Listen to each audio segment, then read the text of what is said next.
He's Tony. I'm Mike. And for the first time, which this is the way we always intended it, we are actually sitting together in the same space. And we're here to watch the world burn, smoldering remain. We're going to give you like a little bit of everything with this one here. Because we did not plan this worth the fuck.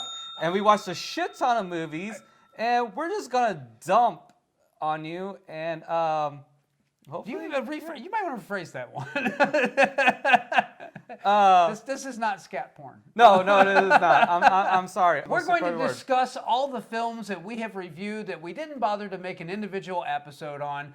And this is also kind of the apology that we've been absent since Urban Cowboy. But we had to take some time off after that one because, there's just so much of us tied up in that. I thoroughly enjoyed Urban Cowboy. There was a lot of John Travolta thrusting in that one.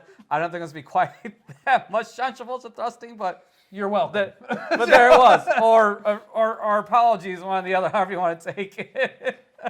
I don't have to explain why I would take a scene from the movie Perfect and then cut out all of the footage of Jamie Lee Curtis thrusting and just leave the John Travolta bits there for you to appreciate. But, just take it for exactly what it is. Well, let's see here. If it was Patrick Swayze, no one would have said shit. Maybe not. That's a good point. That's a good point. He is a Swayze.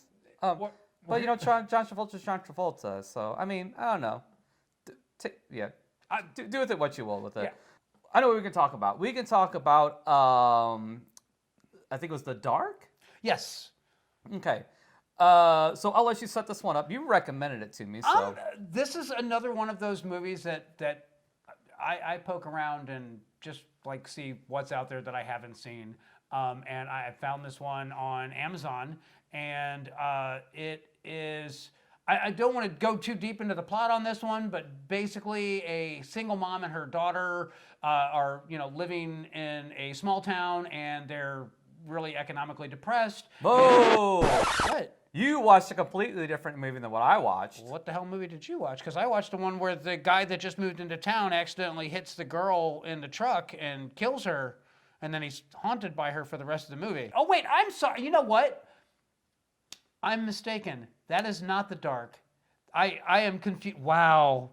That's how long it's been. No, the movie I'm talking about is not The Dark. So what I thought was The Dark is old man and a young child. Yes. I'm sorry. Yeah. I'll remember the name of that movie right as we finish talking about The Dark. So So here's our review of The Dark. Okay. You need to know how many movies that I watch so many that they start to bleed together. The Dark, it starts out, and I want to talk even less about this movie, but basically what this boils down to is... We can give away the first few minutes of it. There is a man who is wanted for committing a crime who winds up in a deserted house in the middle of nothing and nowhere, and he accidentally runs into a undead creature that kills him, and then discovers that he had abducted a young boy, and they have this weird relationship that forms over the course of the film, and it's horrific, it's gut-wrenching. It genuinely had some moments that scared the shit out of me. I'm not even proud to say that one. I'm not ashamed to say that there were moments that I jumped, and I haven't seen a movie do that to me in a very long time. So immediately after I got done watching it, I was like, Mike, you've got to check this one out. Okay. And I thought it was a fascinating film and proof that you don't need a huge budget or A-list actors to make an incredibly effective and really fascinating horror film. Okay. I didn't like it. Really? I didn't like it. I liked the first 10 minutes of it were fucking great. Because when that old man... Well, first you got the shocking revelation that the old man is a criminal of some type or another, which totally catches you off guard, which was sweet. And then when he goes to that abandoned house, and the shit that happens to him, was really, really good. I really dug it, but I didn't like the plot turn 10 minutes into it. I really would have liked more of the first 10 minutes. Like, I would have been happy to see more people come to that house and get fucked up and just have just a straightforward, basic, no frills Creature feature? Yes, So- that's what I was looking for. And then when you had that plot turn, I was like, oh. And I tried to get back into it, but I couldn't. It is not a recommend for me. Sorry. I loved it. I didn't dig it. I loved it. I thought it was it's a nice, interesting twist on a creature feature. It's also takes the time and develops the characters and makes the creature sympathetic. Yeah. When the reveal as to what happened to her and how she became what she is and all that comes through. And it's also there's a lot of metaphor in there. It's about this undead creature basically rediscovering her humanity and there's a lot thematically going on. And see, that's it. I thought that whole thing was actually a metaphor. I don't think she actually ever really was dead? Yeah. No. I think she was just very, very psychotic and was going through some fucking shit, and then her interactions with the kid kind of helped fix her psyche and shit like that, kind of brought her back to normal. I disagree. I actually think she was undead, and I think that, well, you know what? The other thing is there's two takes on this. You can either take it as straightforward, and she was undead, and she did rediscover her humanity, or you can read it as the kid that was abducted by the who you think is going to be the main character, but the kid that was abducted, this is how he imagines her. And he sees her as a creature, and then because he has no eyes, he actually begins to see her more as a human being as opposed to this vile, evil creature that's on a killing rampage. You can read it either way.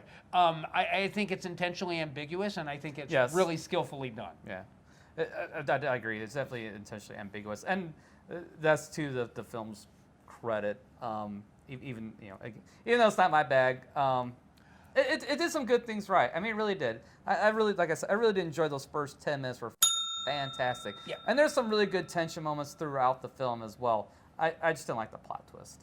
So. I can appreciate that. Yeah. I can appreciate that. I would highly recommend it. Give it a check out. Just know that you may.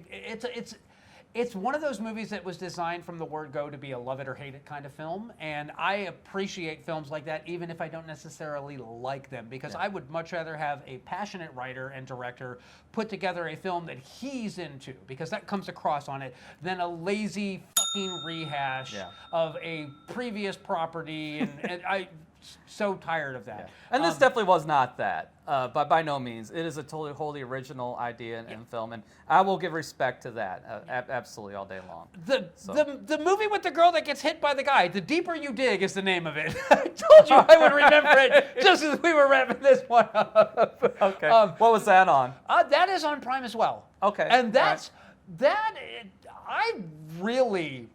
hadn't heard nothing about that. Is there anybody we know in that movie? No? Okay.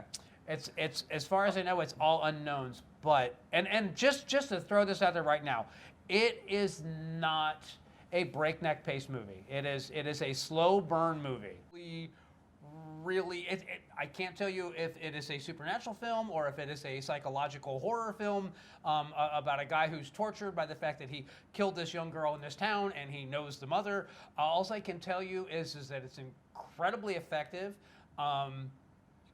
It's harsh. It's a hard watch. It is. There's some really well crafted, fucked up graphic scenes in this film, and it's almost shot in this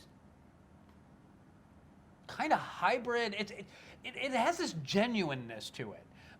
When he hits the girl with the truck and his reaction to realizing that he hit the girl with the truck, none of it feels like hammy or forced or fake. It's so fucked up, and I loved everything about it. It's a huge recommend for me. It's in my top 5 favorite horror films that I've seen last year, most definitely, and I hope that they get to do a lot more because it was just so weird and different.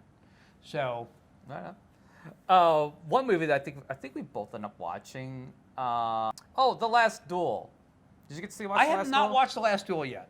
So Do you mind if I talk about it? no, talk about it. Go for it. Okay, so The Last Duel came out late last year. It didn't do very well in the box office, but it has Matt Damon in it. Ben Affleck. Ben Affleck. And it's and got Adam Driver. Who's the girl? Oh, She's the same girl that was in the Ryan Reynolds movie, I think.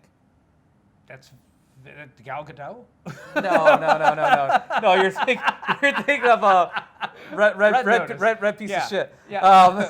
They greenlit 2 sequels to that. Not 1, 2. Free Man or Free Guy. Oh, or something like that. yeah. I know forgot what movie you're talking about. I did not Yeah. see it because I like Ryan Reynolds, but I like Ryan Reynolds when the whole movie isn't, hey, Ryan Reynolds is going to do his shtick for an hour and a half. All right. But at any rate, so The Last Duel.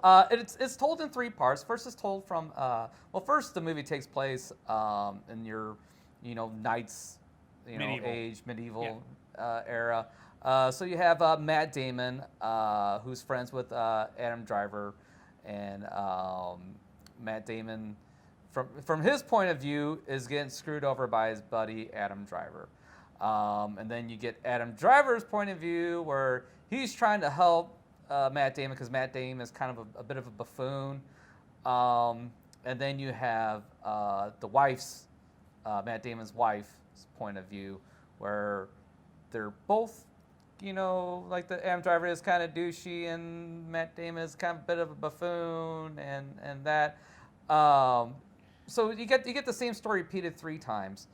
Can I stop you right there for a second? This sounds like Ridley Scott did a white people version of Rashomon.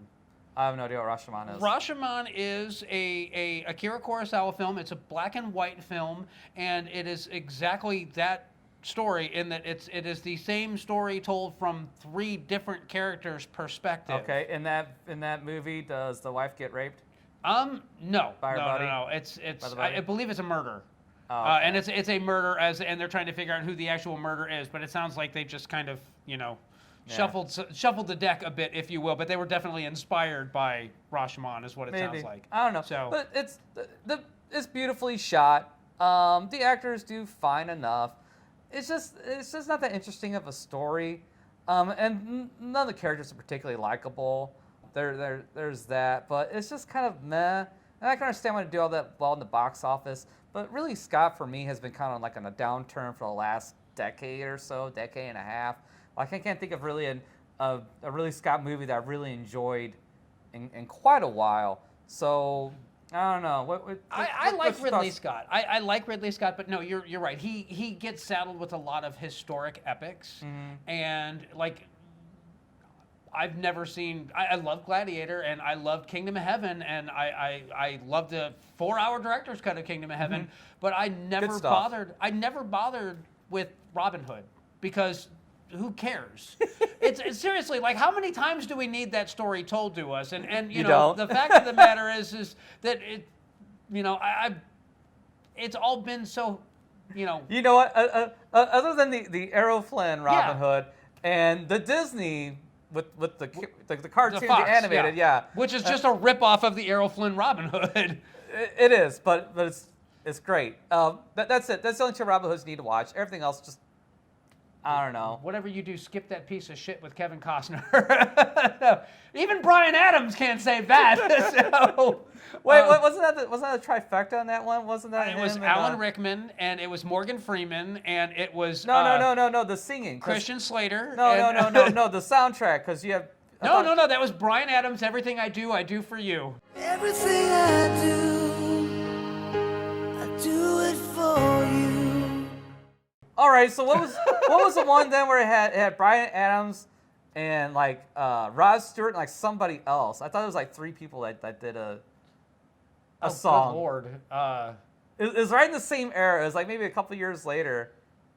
Because I thought it was another Robin Hood movie, maybe like the Russell Crowe Robin Hood or some shit like that. I have no idea. Because he did Robin Hood too, for whatever reason. You have my attention, but I don't know what you're talking Because it's like when it's all it's all for love. That is all for one, all for love. Wow. Do you remember that? Is that ringing a I bell? do remember the song, but I would have to like. It's not like, oh yeah, man, this is bumping. I gotta fucking throw this in the tape deck Well, and no, it's drive around with the windows down so the ladies can hear what I'm jamming out to. That was never. Yeah, well, happened. it's definitely not Slumber 69. It's definitely not Do You Think I'm Sexy, so I can understand that. But anyways, getting back to the movie, it was all right. It's kind of slow, it's kind of plotting, but it's whatever. Ben Affleck really was the best part of that movie, by the way, because he plays a great scumbag in this movie. Ben Affleck needs more love. He does. He Period. really does. So- Now, what I did enjoy instead of that was the movie where the guy from Dune, where he plays Henry. Timothy Chalamet. Yeah. Yeah. So what's the name of that movie? That is The King? I think that's it. The King. Yeah. That is worth watching. You should watch that. The King is fantastic because I wasn't a big fan of what's his name again? Timothy Chalamet? Yeah, in the Dune. Because I kind of thought all the characters in that were like a little too uptight, playing royalty. But he played kind of the same character again in this movie, and it worked for me in this particular case. But you got to see that he was actually a royal that had Yeah. this responsibility thrust upon him, that he wanted nothing to do with it. And at the beginning of the film, he was being disinherited in favor of his younger brother, who his father thought would be a more suitable king. So And he you get wasn't, by the way. you get a better taste for the flavor that they're going for. And I get why Denis Villeneuve selected Timothy Chalamet, because he got to bring all that baggage with him. And for me, it filtered over like instantaneously. I knew what they were going for. Just based on Timothy Chalamet's performance. Yeah. So after seeing that, it gave me more respect for him in the Dune. I still think they're a little too uptight acting in Dune, but Here in the Night, it's fantastic. Works great. The King. The King. And then his buddy, and who's that actor's name again? Joel Edgerton. And he's in the where they fight. Warrior. Great movie. I'm glad you're here. And this goes to show this is completely off the cuff. Yeah, and now you know that it's not just bullshit. There's a reason why I'm throwing all these out. I really do actually know this stuff. I didn't Google it before we started shooting. But anyways, the King, man, great movie. All the acting solid. The action is really fucking good. Yes. And how they do the strategy, how they show the strategy is fucking fantastic. Because there's this one scene where I'll just say the character's name because I can't remember the actor's name. The Dauphin? No. Well, yeah, he's part of it, but then his buddy. Falstaff? Thank you. Yes. So thank God you're here. So anyway, so they're getting ready to fight with The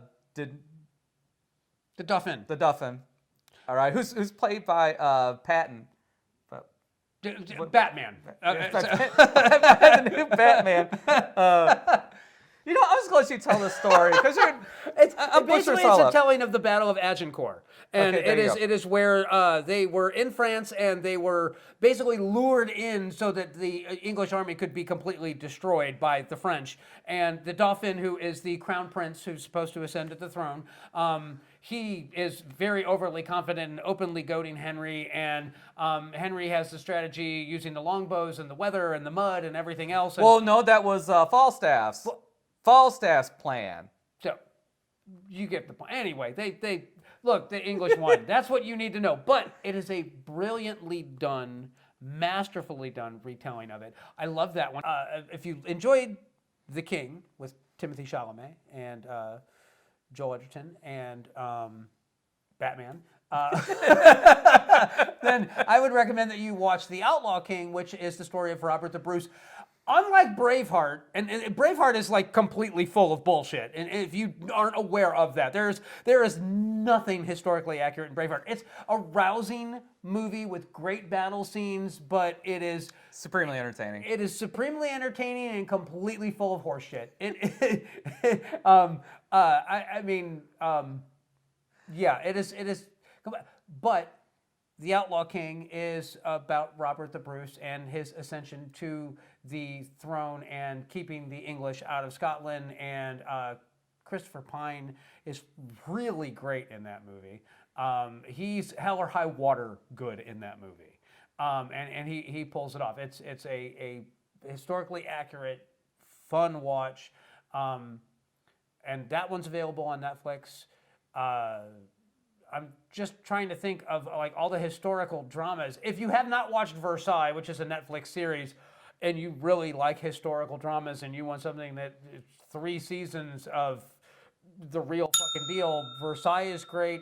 Oh, you know what we could talk about? What's that? Because we didn't get a chance to do. Well, we tried to do a Christmas special with Scott, but the recording came out jacked up, and with all everybody was so busy, so we didn't get a chance to really do it. Yeah. We can talk about The Lion in Winter. Oh, well, The Lion in Winter is one of my favorite films of all time. And I don't have a favorite film. I have a catalog of films that I return to and watch over and over again. And that includes, The Razor's Edge, and that includes Citizen Kane. And you can say that, that makes me a basic bitch, but fuck you, it's a masterpiece.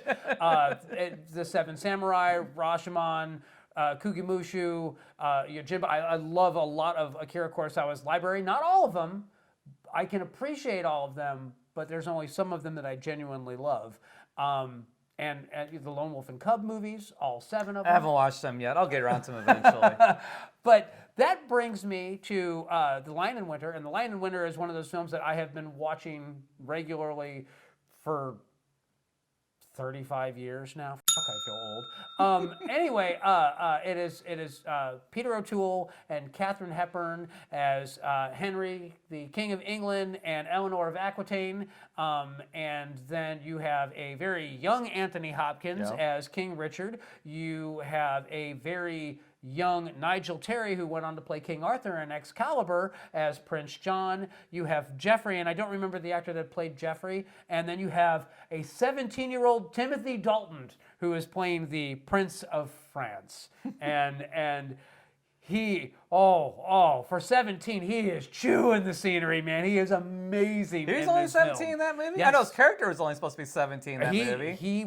Anthony Hopkins, I think, was 25 in that movie. Yeah? Yeah. So years before James Bond, and Nigel Terry, that was 12 years before he played Arthur in Excalibur. Yeah. So, they were all really young. The funny thing is, like, Nigel Terry, 10 years later, or whatever it was, when he shaves his beard and stuff at the beginning of Excalibur, looks just as young as he did in Excalibur. And he passed away not too long ago. And, did he really? Yeah, I didn't know that. He passed away, Oh, I want to rest say in peace, 2-3 Nigel years Terry. ago. The last thing that I remember seeing him in, he was in a couple episodes of Doctor Who. And it's kind of amazing that he looked so young in The Lion in Winter, and then he was able to duplicate how young he looked in Excalibur a decade and some change later. And then when he was in that Doctor Who episode, he looked so old and frail. And that sucks. It was kind of like, wow, okay. I mean, I realize that it's been some time, but shit, it's well, it's you gotta not the remember, years, Excalibur's 40 years old. Yeah, don't remind me. It's not the years, it's the mileage. Anyway, There's that. but yeah. Shit, I think Helen Mirren is one of the few actresses. Helen Mirren and Liam Neeson are the only actors that were in Excalibur that I think are still alive. And maybe the guy that played Lancelot, because Nicole Williamson has passed away. There's a lot of them that have passed away. We're getting way off topic. Yeah, here. no, we're way off. But anyway, The Lion in Winter is basically the goings-on at court at Chinon during Christmas when the young king that was the heir apparent to Henry's throne has died, and he has yet to pick a new heir, and they're all jockeying for position, and it is this perfect balance of political infighting and family dysfunction all rolled up into this big ball of fucking great dialogue and some of the funniest, most cutting shit I have ever heard anybody say to another human being ever. And, it's brutal. These people are fucking savages. I mean, it's ridiculous. Verbal savages. I mean, it's ruthless. It's so cutthroat. And from the time the fucking film starts to fucking ends, they're just savaging each other. I mean, just all sorts of behind the back dealings, and yet it's one of the few movies that you watch where you still feel something for these characters, even though they're shitty people. They all have secrets. They all have done things that is definitely like, but at the same time, you kind of understand why they're doing it and what is at stake. Yeah. Because of all this that they're doing, and it's a fascinating film. It's adapted from a play, and I love everything about it, and I will continue to love everything about it. And I don't know. There's. Speaking of, we kind of went off on a brief segue there about my love of samurai films. well, before we get to that, I saw The Lion Winter once, actually at your house. You introduced me to it way back in like 1993. Was the first time I saw it, and the last time I saw it up until just recently. But still, I remembered quite a few of the details. Yeah. Not a lot, not all of them, because there's so many. I forgot all the dealings that went on in that movie. But it was rock solid. It's just as good as I remembered it being all those years ago. So it's a solid recommend. You should check it out.